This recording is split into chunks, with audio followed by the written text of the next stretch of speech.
श्रीमद्भागवत भगवान की जय। श्रीमद्भागवत भगवान के 13वें अध्याय का महात्म्य। नमः। श्री महादेव जी कहते हैं, पार्वती अब 13वें अध्याय की अगाध महिमा का वर्णन सुनो। उसको सुनने से तुम बहुत प्रसन्न होगी। दक्षिण दिशा में तुंडभद्रा नामक की एक बहुत बड़ी नदी है। उसके किनारे हरिहरपुर नामक रमणीय नगर बसा हुआ है। वहाँ हरिहर नाम से साक्षात भगवान शिव जी का विराजमान है, जिनकी दर्शन मात्र से परम कल्याण की प्राप्ति होती है। हरिहरपुर में हरि दीक्षित नामक एक श्रोत्रिय ब्राह्मण रहते थे, जो तपस्या और स्वाध्याय में संलग्न तथा वेदों के पारंगम विद्वान थे। उनके एक स्त्री थी, जिसे लोग दुराचारा कहकर पुकारते थे। इस नाम के अनुसार ही उसके कर्म भी थे। वह सदा पति को कुवाच कहती थी। उसने कभी भी उनके साथ शयन नहीं किया। पति से संबंध रखने वाले जितने लोग घर पर आते, उन सबको डांट बताती और स्वयं कामोन्मत्त होकर निरंतर बेविचारियों के साथ रमन किया करती थी। एक दिन नगर को इधर उधर आते जाते हुए पूर्ववासियों ने भरा देख उसने निर्जन एवं दुर्गम वन में अपने लिए संकेत स्थान बना लिया। एक समय रात में किसी कामी को न पाकर वह घर के किवाड़ खोल नगर से बाहर संकेत स्थान पर चली गई। उस समय उसका चित्त काम से मोहित हो रहा था। वह एक एक वृक्ष में तथा प्रत्येक वृक्ष के नीचे जाकर किसी प्रियतम की खोज करने लगी, किंतु उन सभी स्थानों पर उसका परिश्रम व्यर्थ गया। उसे प्रियतम का दर्शन नहीं हुआ। तब वह उस वन में नाना प्रकार की बातें कहकर विलाप करने लगी। चारों दिशाओं में घूम घाम कर वियोग जनित विलाप करती हुई उस स्त्री की आवाज़ सुनकर कोई सोया हुआ बाघ जाग उठा और उछलकर उस स्थान पर पहुंचा जहां वह रो रही थी। उधर वह भी उसे आते देख किसी प्रेमी के आशंका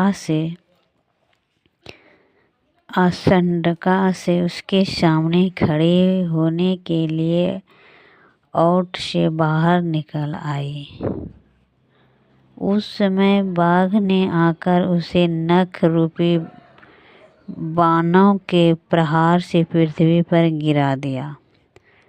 इस अवस्था में भी वह कठोर वाणी में चिल्लाती हुई पूछ बैठी, अरे बाघ, तू किस लिए मुझे मारने को यहाँ आया है? पहले इन सारी बातों को बता दे, फिर मुझे मारना।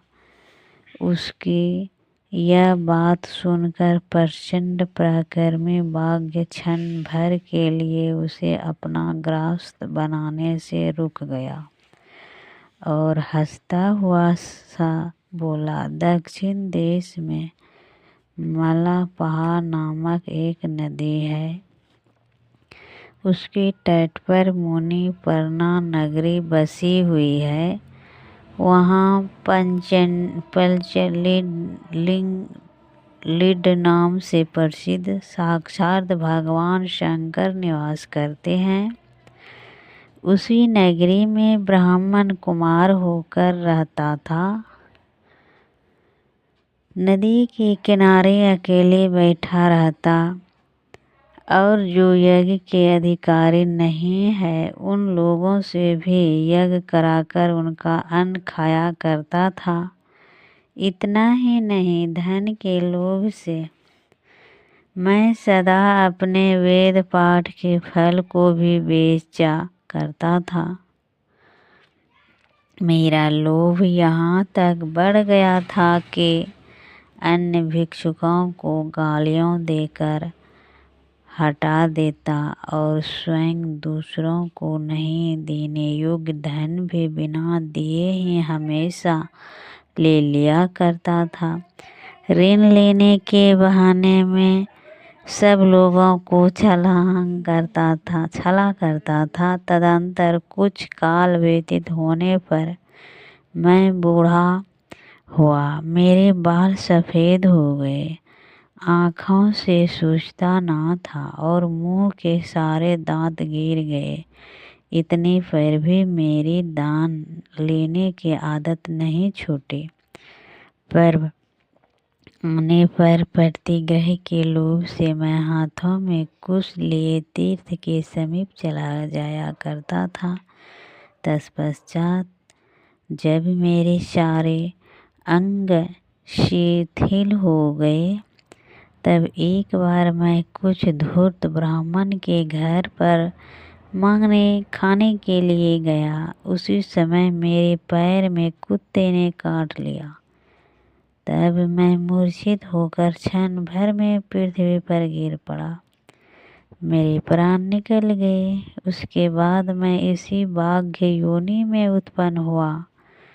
तब से इस दुर्गम वन में मैं रहता हूँ तथा अपने पूर्व पापों को याद करके कभी धर्मिष्ठ महात्मा, यति, साधु पुरुष तथा सती स्त्रियों को मैं नहीं खाता। पापी, दुराचारणी तथा उल्टा स्त्रियों को ही मैं अपना भक्षण बनाता हूँ। अतः उल्टा होने के कारण तो अवश्य ही मेरा ग्रास बनेगी। यूँ कहकर वह अपने कठोर नाखों से उसका शरीर के टुकड़े टुकड़े करके खा गया। उसके बाद यमराज के दूत उस पापनी को संयमनीपुरी में ले आए।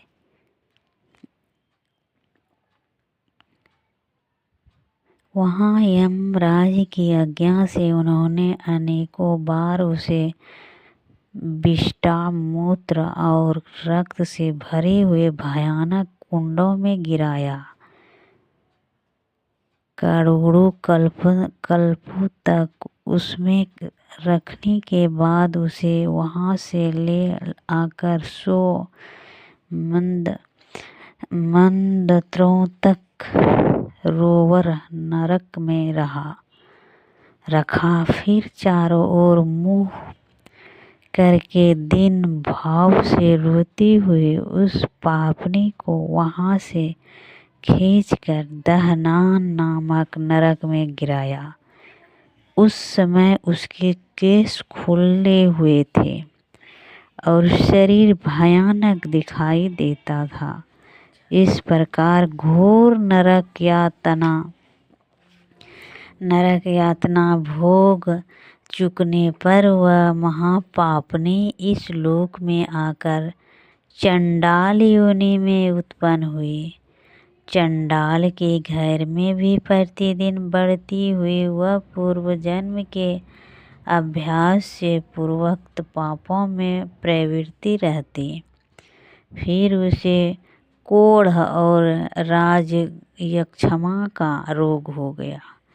नेत्रों में पीड़ा होने लगी।